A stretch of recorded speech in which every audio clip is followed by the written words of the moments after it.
kẹp góc vuông WS, chuyên dụng làm khung tranh ảnh, hộc bàn, ngăn kéo và lắp ráp khung cửa sổ, cửa đại, nhôm kính và nhiều loại vật liệu khác, là công cụ hữu ích trong các công việc thi công và làm mộc.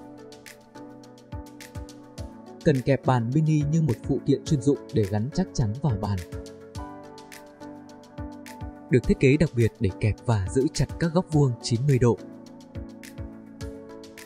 Hoặc căn chỉnh góc chữ T. Nhờ thanh trục chính có ổ đỡ khớp nối, WS cho khả năng kẹp mọi thủ hình của gỗ, vật liệu thép hình, mica hay các tấm có bề mặt khác nhau. Ngoài ra, nó còn có thể được sử dụng cho các loại phôi có độ dày không đồng nhất một cách dễ dàng. Phạm vi ứng dụng của nó rất rộng rãi.